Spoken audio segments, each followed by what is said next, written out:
नमस्कार, मैं मनमोहन मिश्र। दोस्तों, इस विषय पर मेरा ये अंतिम वीडियो है। अगर कभी नहीं देखा तो ये ज़रूर देखिएगा। कुछ बातें इसमें चैलेंजिंग होंगी, इसे नोट करके रखिएगा और याद रखिएगा, इसे सेव कर लीजिएगा। मैंने कहा इस विषय पर मेरा ये अंतिम वीडियो है। इसके बाद कभी इस विषय पर मैं वीडियो नहीं बनाऊंगा। कल 22 जनवरी अर्थात मोदी की प्राण प्रतिष्ठा का दिन। कल भगवान श्री राम, मर्यादा पुरुषोत्तम भगवान श्री राम, अंतर्यामी भगवान श्री राम की प्राण प्रतिष्ठा नहीं होगी अयोध्या में अधबने मंदिर में। अब इसको समझने की जरूरत है, मैं ऐसा क्यों कह रहा हूं और इसका मतलब क्या है। मोदी जो कर रहे हैं वो होगा, मोदी रुकेंगे नहीं, लेकिन भगवान श्री राम उसे स्वीकार नहीं करेंगे। मर्यादा पुरुषोत्तम भगवान श्री राम उसे स्वीकार नहीं करेंगे। इसलिए छिपते छिपाते फिर रहे हैं भगवान श्री राम। आप सुन रहे होंगे और देख भी रहे होंगे। दोस्तों, अगर अयोध्या में ढूंढने की कोशिश करेंगे तो आपको कहीं भी नहीं मिलेंगे मर्यादा पुरुषोत्तम भगवान श्री राम। कम से कम इस समय तो नहीं मिलेंगे। कम से कम 22 जनवरी अर्थात नरेंद्र मोदी के प्राण प्रतिष्ठा के दिन तो किसी भी कीमत पे नहीं मिलेंगे, दिखाई भी नहीं देंगे, कहीं भी दिखाई नहीं देंगे और नहीं मिलेंगे। और ना ही भगवान श्री राम, मर्यादा पुरुषोत्तम भगवान श्री राम 22 जनवरी को अयोध्या आएंगे। ये आप तय मान कर चलिए, इसे आप याद रखिएगा। रही बात, कल मोदी के प्राण प्रतिष्ठा का दिन है। मोदी के प्राण प्रतिष्ठा का दिन क्या है? मोदी के प्राण प्रतिष्ठा का दिन है। मोदी ये दिखाना चाहते हैं कि वो जो चाहते हैं वो करते हैं और करके ही छोड़ते हैं। ठीक है, अच्छी बात है। उसके परिणाम के लिए आप भी और पूरा देश भी तैयार रहना पड़ेगा, ना चाहे तो भी। जब भी नरेंद्र मोदी के कर्मों को भोगना पड़ा है, आपको भोगना ही पड़ा है, आप उससे बच नहीं पाए हैं। पूरे देश के 80 करोड़ भारतवासी हाथ में कटोरा लेकर भीख की कतार में, मुफ्त अनाज मतलब भीख की कतार में खड़े हैं। नरेंद्र मोदी ने खड़ा कर दिया, खड़े ही हैं, खड़ा ही रहना पड़ेगा, खड़े ही रहेंगे। इसी तरह से जिसको नरेंद्र मोदी ने लाइन में खड़ा करके मार दिया, उनको मरना ही पड़ा, मर ही गए। आज उनके वंशज यानी उनकी आने वाली पीढ़ी या उनके लोग या उनके परिजन क्या सोचते होंगे नरेंद्र मोदी के बारे में, जब उनके अपनों ने प्राण त्याग दिया था मात्र कुछ रुपयों को हासिल करने के लिए बैंकों से लाइन में लग करके। उनके बारे में क्या सोचते होंगे, वो नरेंद्र मोदी के बारे में क्या सोचते होंगे, ये आपको समझ में नहीं आएगा, उनके परिजनों को तो समझ में आ ही रहा होगा। क्या उन लाशों का जिम्मेदार, उन हत्याओं का जिम्मेदार जो लाइन में खड़े होकर मर गए नरेंद्र मोदी की नीतियों के चलते, जबकि उन्होंने जो कहा ऐसा कुछ भी नहीं हुआ, तो उन हत्याओं का जिम्मेदार कौन है? उन अकाल मृत्यु का जो लोग मरे, 200 300 जो भी लाइन में खड़े होकर के नोट लॉन्चिंग के बहाने, ब्लैक मनी को अंडरग्राउंड करने के बहाने, वो उनकी आत्माएं आज भी भटक रही होंगी। कोई आए ना आए, अयोध्या में वो जरूर आएंगी, क्योंकि मोदी आ रहे हैं। मोदी के आगे पीछे वो सारी आत्माएं आएंगी जो मोदी के कारण मरी हैं, जो मोदी के कारण अकाल मृत्यु को प्राप्त हुई हैं। वो सारी आत्माएं मोदी के साथ कल अयोध्या आएंगी। प्राण प्रतिष्ठा नहीं होगा क्योंकि मंदिर बना नहीं है। जब शरीर बना नहीं है, उसमें प्राण डाला नहीं जा सकता। बात इतनी सी है नरेंद्र मोदी के प्रतिष्ठा की, प्राण प्रतिष्ठा की, तो यह नरेंद्र मोदी की प्राण प्रतिष्ठा है। नरेंद्र मोदी की कल रैली है 22 जनवरी को, चुनाव की पहली रैली अयोध्या से। भगवान राम को लगाना चाहते थे नरेंद्र मोदी वोट मांगने के लिए, नहीं मांगेंगे भगवान श्री राम, इसीलिए छुपते छुपाते फिर रहे हैं भगवान श्री राम, इसीलिए अयोध्या से गायब हो गए हैं भगवान श्री राम, इसीलिए अयोध्या से मोदी से जान बचाकर भागे फिर रहे हैं भगवान श्री राम। आप सोच सकते हैं कोई भी कैसे इतना बड़ा बोझ उठा पाएगा, और वो भी रामलला, छोटे कदमों से, छोटे हाथों से, छोटी सी उम्र में कैसे वो नरेंद्र मोदी के इन लाशों का, नरेंद्र मोदी के इन पापों का, नरेंद्र मोदी के इन हत्याओं का, जो आत्माएं इस समय नरेंद्र मोदी के साथ आसपास घूम रही होंगी, उनके साथ अयोध्या पहुंचेंगी भगवान श्री राम, मर्यादा पुरुषोत्तम भगवान श्री राम कैसे पहुंचेंगे वहां, कैसे? आप सोच कर देखिए। सिर्फ यही नहीं, किसान आंदोलन में 700 से अधिक किसान शहीद हो गए। शहीद नहीं माने, कोई बात नहीं, उनको उनकी बात नहीं माने, कोई बात नहीं, उनको जो भी मर्जी आया मुंह से निकला, आंदोलन जीवी, खालिस्तानी, आतंकवादी, हरियाणवी, पंजाबी, जिस भाग में बांटना चाहा मोदी ने बांटा, लेकिन उनके दर्द को नहीं सुना। 700 से ज्यादा जो किसान मरे हैं, उनकी आत्माएं, वहां चिट्ठी लिखकर भी कुछ लोग आत्महत्या कर लिए। देश में अगर आम कानून होता तो नरेंद्र मोदी कहां होते, सबके लिए बराबर कानून होता तो नरेंद्र मोदी कहां होते, आप खुद अंदाजा लगाइए। लेकिन ऐसा कुछ भी नहीं हुआ, क्योंकि लोकतंत्र मर चुका है, क्योंकि कानून खत्म हो चुका है, क्योंकि जो नरेंद्र मोदी चाह रहे हैं वही हो रहा है। 700 किसान शहीद हुए, उन्हें इंसान भी मानने से इनकार कर दिया, बाद में धोखा दिया, बाद में जो भी बोला। लेकिन आज सवाल यह है मेरे दोस्तों कि कल नरेंद्र मोदी के साथ अयोध्या में वो 700 किसानों की लाशें, 700 किसानों की आत्माएं उनके सर पर मंडराएंगी, उनके सर पर डोलेंगी, उनके साथ चलेंगी, उनके साथ वहां आएंगी। आप अंदाजा लगाइए वहां भगवान रामलला कैसे आएंगे, वहां भगवान श्री राम कैसे आएंगे, और यूं भी आधे अधूरे शरीर से कैसे आएंगे। आप खुद सोच सकते हैं। जिस मंदिर में उन्हें बिठाने की कोशिश की जा रही है वो तो अभी बना ही नहीं।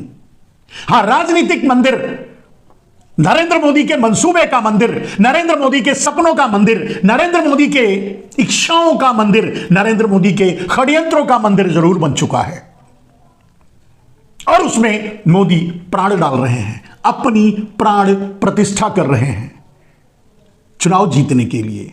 कैसे आएंगे भगवान श्री राम, नहीं आएंगे भगवान श्री राम, ये मेरी बात लिख के रख लीजिए। इसीलिए कहा कि ये वीडियो संभाल कर रखिएगा। दुर्भाग्य से नरेंद्र मोदी इस देश के प्रधानमंत्री हैं, सर्वोच्च पद पर बैठे हैं, उनके पापों का परिणाम पूरे इस देश को भुगतना पड़ेगा। आप भी तैयार रहिएगा। भले ही हॉस्पिटल्स की लाइन नरेंद्र मोदी बंद करवा दें, एम्स बंद करवा दें, श्मशान खुले रहेंगे आपके लिए। और आपने वो मंजर देखा है, न जाने कितने लाख लोग यूं ही मर गए मात्र मोदी के कुछ निर्णयों से।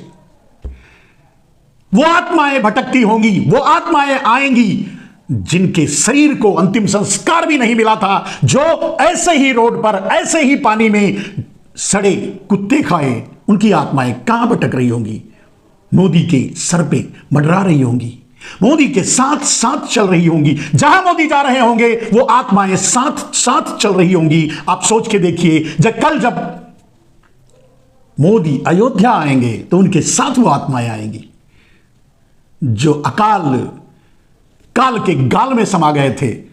वो उनकी आत्माएं आज भी भटक रही हैं, न्याय मांग रही हैं, पूछ रही हैं उनकी क्या गलती थी। लाइन में खड़े लोग पूछ रहे हैं, उनकी आत्माएं पूछ रही हैं उनकी क्या गलती थी। दिल्ली के बाहर बैठे धरने पर लोग पूछ रहे हैं उनकी क्या गलती थी।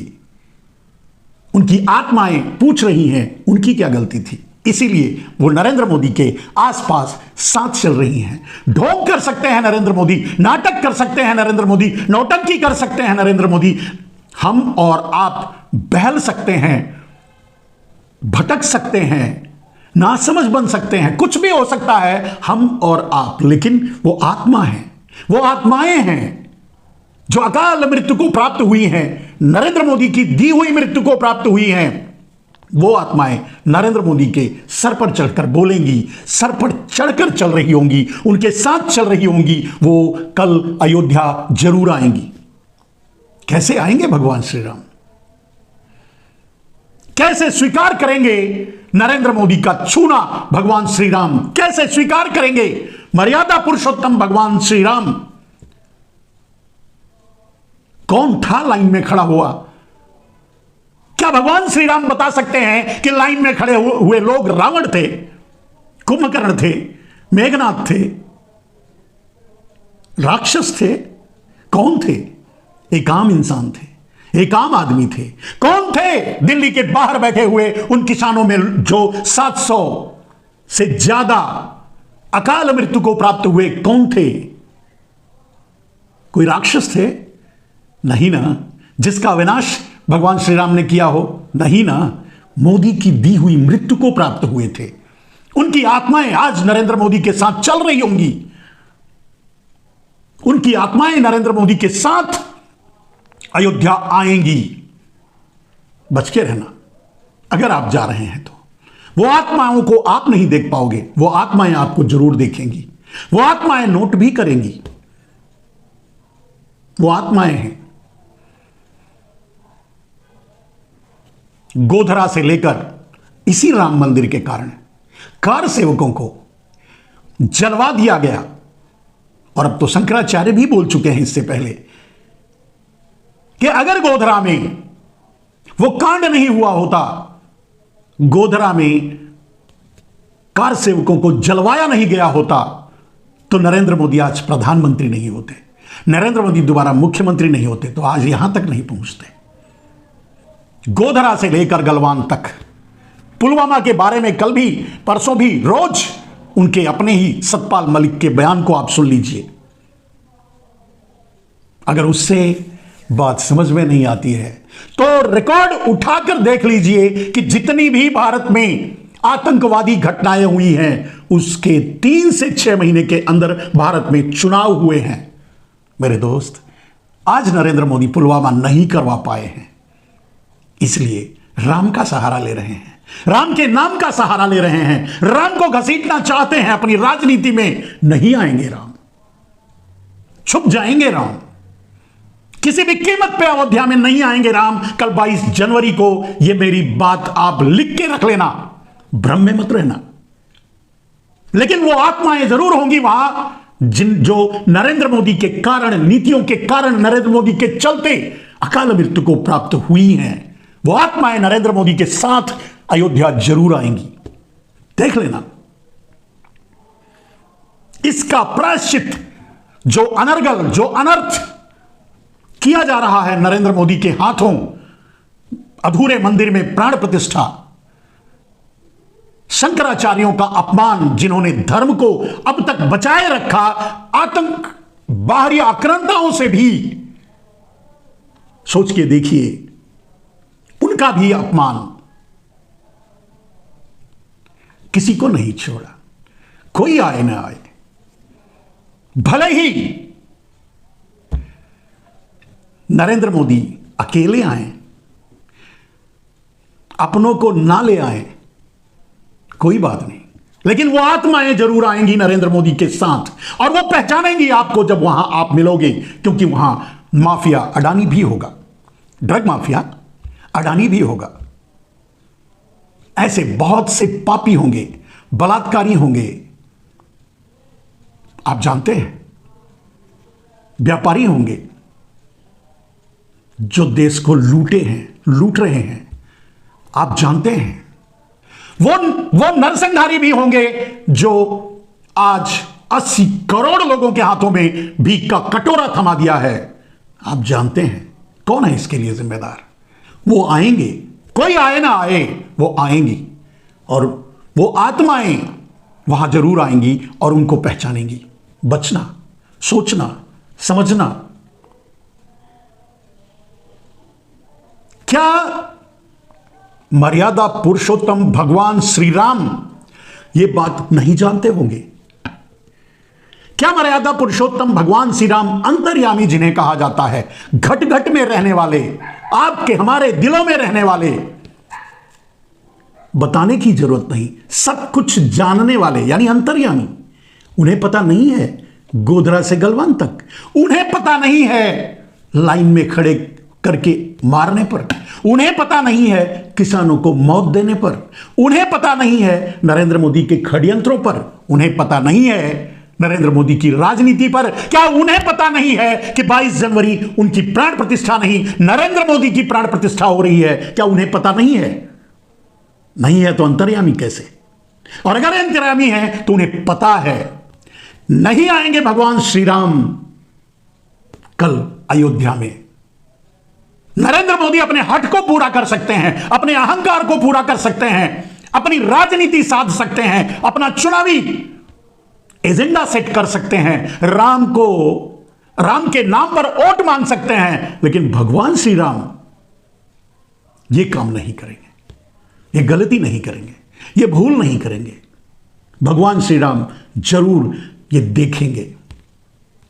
परीक्षा है उनकी कि क्या करते हैं आगे। एक दानवीय शक्ति और एक दैवीय शक्ति के बीच के इस संघर्ष में विजयी कौन होता है देखना है। सत्य और असत्य में, छल कपट और निर्छलता में विजयी कौन होता है यह देखना है। कोई भी भारत का एक भी आदमी नरेंद्र मोदी के इन पापों से इनकार कर सकता है तो करके दिखाए। क्या नरेंद्र मोदी उन किसानों के मौत के जिम्मेदार नहीं है? क्या नरेंद्र मोदी बिना सांस के मरने वालों के जिम्मेदार नहीं है? क्या नरेंद्र मोदी लाइन में खड़े होकर मरने वालों के लिए जिम्मेदार नहीं है? मेरे दोस्तों, हम आप हर आम आदमी भले ही ना समझ पाए, अंतर्यामी भगवान श्री राम तो समझते होंगे। आप समझे या ना समझे, आप भक्त हो सकते हैं, आप मोदीमय हो सकते हैं, भगवान श्री राम नहीं। अगर इन पापों का बोझ उठाने के लिए भगवान श्री राम तैयार हैं, देखना होगा क्या होता है। जो भी होगा, 70 साल छोड़िए, हजारों हजार साल के इतिहास में जो नहीं हुआ होगा वो होगा, जल्द होगा। और उस जिम्मेदारी से भी भाग जाएंगे नरेंद्र मोदी, उस जिम्मेदारी को भी नहीं उठाएंगे नरेंद्र मोदी, वहां भी ये स्वीकार नहीं करेंगे कि ये उनके पापों का, अहंकार का दुष्परिणाम है।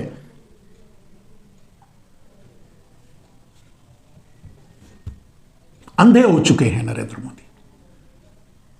फिर से सत्ता हासिल करने के लिए पूरी तरह से अंधे हो चुके हैं नरेंद्र मोदी, डूब चुके हैं अहंकार में। एक अहंकारी के साथ भगवान श्री राम खड़े भी नहीं हो सकते, छूने भी नहीं दे सकते। नरेंद्र मोदी तो किसी मंदिर में जाकर दर्शन करने के काबिल भी नहीं है। नरेंद्र मोदी अगर एक दर्शक की तरह भगवान श्री राम के शरणों में आते, अपने पापों का प्रायश्चित करने, अपने पापों को स्वीकार करते, यह तो संभव था। लेकिन नरेंद्र मोदी भगवान श्री राम की प्राण प्रतिष्ठा करेंगे, असंभव। मेरे दोस्तों, मैंने कहा कि नरेंद्र मोदी हॉस्पिटल्स बंद करवा सकते हैं, एम्स बंद करवा सकते हैं, कुछ भी करवा सकते हैं, जो चाहे करवा दे। लोगों की सांसें रोक चुके हैं, जो चाहे करवा सकते हैं। श्मशान नहीं, खुला है। एक बार फिर लगेगी कतारें अगर इसी तरह के पाप होते रहे। नहीं उठा पाएंगे बोझ भगवान श्री राम भी।